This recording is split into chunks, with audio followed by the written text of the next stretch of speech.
শীতের দিনের এই খাবারটি কার কার পছন্দ? আমার তো খুবই পছন্দ। বলছি ভাত ভাজির কথা। আসসালামু আলাইকুম। চলে এসেছি নতুন আরেকটি ভ্লগে। আজকে যেহেতু শুক্রবার, হাসব্যান্ড বাড়িতেই আছেন আর সকালের নাস্তার দায়িত্বটা তিনি নিজের কাঁধে তুলে নিয়েছেন। ভাত ভাজি খাবো এই কারণে রাতে একটুখানি বেশি করে ভাত রান্না করেছিলাম। আর সকালবেলা আমার হাসব্যান্ড এখানে ভাতটা ভাজি করে নিচ্ছেন। এই ভাত ভাজিটা আমরা খেয়েছি ভর্তা এবং ডিম ভাজির সাথে। অনেক মজা হয়েছে। শুধু এই খাবারটাই না, আমার হাসব্যান্ড যেটাই রান্না করেন সেটাই কেন জানি না খুবই মজা হয় খেতে। তিনি যেমন তেমন করে রান্না করলেও স্বাদটা কিন্তু খুব ভালো হয়। এই যে আমার মেয়ে নিচে গিয়েছিল পাপার সাথে তার চাচ্চুকে রিসিভ করার জন্য। আজকে মূলত আমার শাশুড়ির আসার কথা ছিল আমাদের বাসায় বাবুকে দেখার জন্য। কিন্তু হঠাৎ করে তিনি অনেক বেশি অসুস্থ হওয়াতে নিজে আর আসতে পারেননি। তাই তার ছেলেকে পাঠিয়েছেন, অর্থাৎ আমার দেবরকে পাঠিয়েছেন। এবং সাথে কি কি পাঠিয়েছেন সেগুলো চলুন আপনাদেরকে দেখাই। আমাদের বাসায় দেশি মুরগি আছে যেগুলো ডিম দিতে শুরু করেছে। আর যেহেতু আমার মেয়ের 6 মাস পার হয়ে গিয়েছে, এখন সলিড শুরু করেছি আমার মেয়ের। এখন আমি তাকে মাঝে মধ্যে ডিমও খাওয়াই। তাই এই যে বাসার মুরগির ডিমগুলো তিনি পাঠিয়ে দিয়েছেন কত যত্ন করে চালের মধ্যে, যাতে একটা ডিমও ভেঙে না যায়। যেহেতু দূরের রাস্তা, তাই একটু সতর্কতা মেনেই তিনি পাঠিয়ে দিয়েছেন।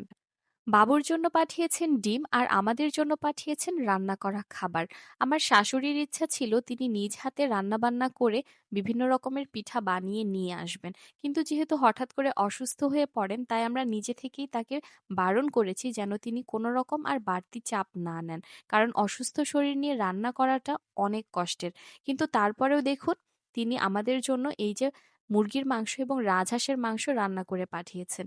এটা দেশি মুরগি আলু দিয়ে রান্না করা হয়েছে এবং রাজহাঁসের মাংসটা ভুনা করা হয়েছে। আলহামদুলিল্লাহ, এত মজার হয়েছে রান্নাগুলো, খেয়ে খুবই তৃপ্তি পেয়েছি। দুপুরবেলা আমরা এগুলো দিয়েই ভাত খেয়েছি। আমার শাশুড়ি আগে থেকেই বলে দিয়েছিলেন যেহেতু তিনি খাবার পাঠাচ্ছেন, তাই যেন বাসায় আমরা আর কোনো রকম রান্না বান্না না করি। আর ছোট বাচ্চা নিয়ে রান্না করাটাও আসলে অনেক ঝামেলার কাজ। তাই আমিও ভাবলাম ঠিক আছে, আর বাড়তি কোনো ঝামেলাতে না যাই। দুপুরবেলা আমরা শুধু গরম ভাত রান্না করেছিলাম এবং এই যে এখানে দেখুন রাজহাঁসের মাংস নিয়ে প্লেটিং করছি। কত চমৎকার হয়েছে রান্নাটা! আলহামদুলিল্লাহ, খুবই ভালো লেগেছে খেয়ে এবং মাকেও অসংখ্য ধন্যবাদ, তিনি অসুস্থ শরীর নিয়েও এত কিছু প্রস্তুত করে আমাদের জন্য পাঠিয়েছেন। প্রিয়জনদের ভালোবাসাগুলো এরকমই হয়, যেগুলো আসলে টাকায় কিনে পাওয়া যায় না। এই ভালোবাসাগুলো সবসময় এরকম থাক, এটাই চাই। এখানে আমি আমার মেয়ের যে খাবার বাটি এবং চামচটা, সেটাকে একটু ভালোভাবে গরম পানিতে ফুটিয়ে নিচ্ছি। আর এই যে এখানে একটু খিচুড়ি বসিয়েছি, মেয়েকে দুপুরে খাওয়াবো সেই জন্য। আপনারা কে কোথায় থেকে আমার এই ভিডিওটি দেখছেন কমেন্ট করে জানাতে পারেন। আপনাদের সাথে পরিচিত হতে পারলে আমার খুব ভালো লাগবে। আমি চেষ্টা করব আপনাদের সবগুলো কমেন্টের রিপ্লাই দেওয়ার জন্য। আর যদি ভিডিওটি ভালো লাগে তাহলে লাইক শেয়ার করে পাশেই থাকবেন এবং চ্যানেলটি সাবস্ক্রাইব করতে ভুলবেন না। এই যে চলে এসেছি ছাদে বাবুর কাপড় তুলে নেওয়ার জন্য। আজকে আলহামদুলিল্লাহ খুবই ভালো রোদ ছিল, তাই কাপড়গুলো খুব ভালোভাবে শুকিয়ে গিয়েছে। যেহেতু শীতের দিন, তাই কাপড় শুকানো নিয়ে সবসময় চিন্তায় থাকতে হয় এবং সকালে উঠেই সবার আগে যে কথাটা মাথায় আসে সেটা হলো রোদ উঠেছে তো। যদি সকালে ঘুম থেকে উঠে রোদের দেখা পায় তাহলে মনটা খুবই ভালো হয়ে যায়, কারণ তখন আর কাপড় শুকানো নিয়ে কোনো চিন্তা থাকে না। যেহেতু ছোট বাচ্চা, অনেক বেশি কাপড় প্রয়োজন হয় আর সেগুলো শুকানো নিয়েও অনেক বেশি চিন্তায় থাকতে হয়।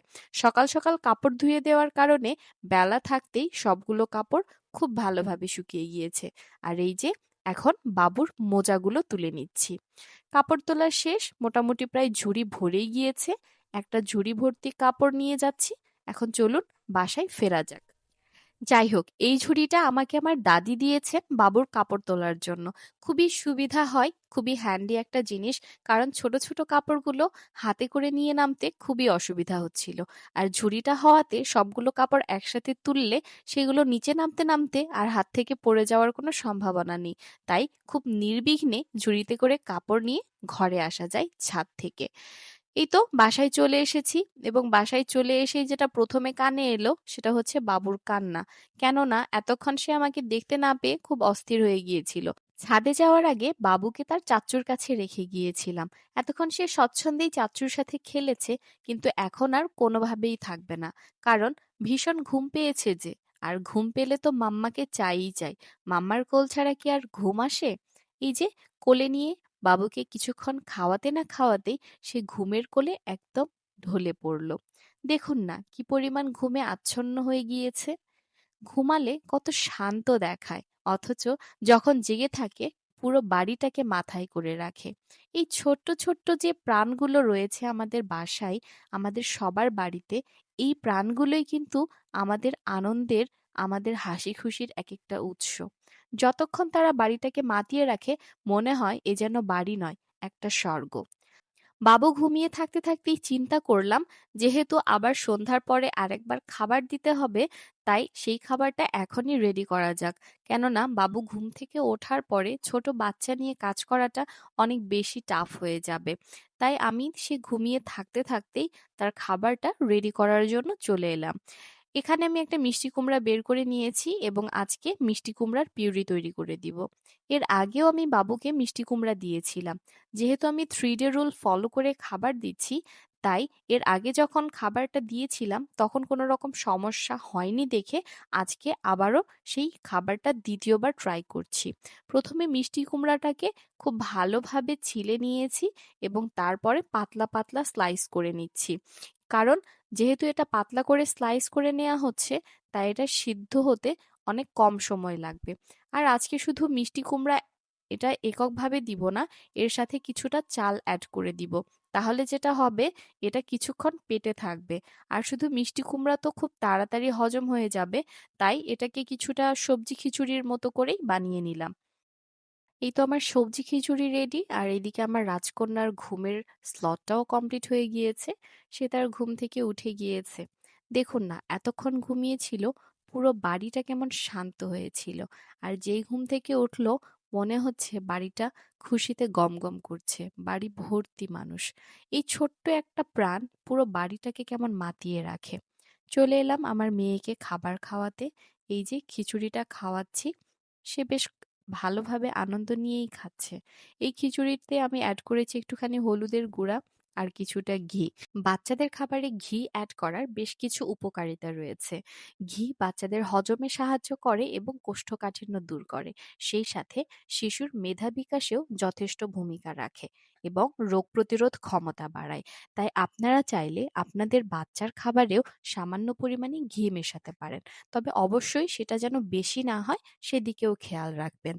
আজকে এ পর্যন্তই, দেখা হবে পরবর্তী কোনো ভিডিওতে। এতক্ষণ যারা আমার সাথে ছিলেন, পুরো ভিডিওটা দেখেছেন, তাদেরকে অসংখ্য ধন্যবাদ এবং পরবর্তী ভিডিও দেখার আমন্ত্রণ জানিয়ে বিদায় নিচ্ছি। আসসালামু আলাইকুম।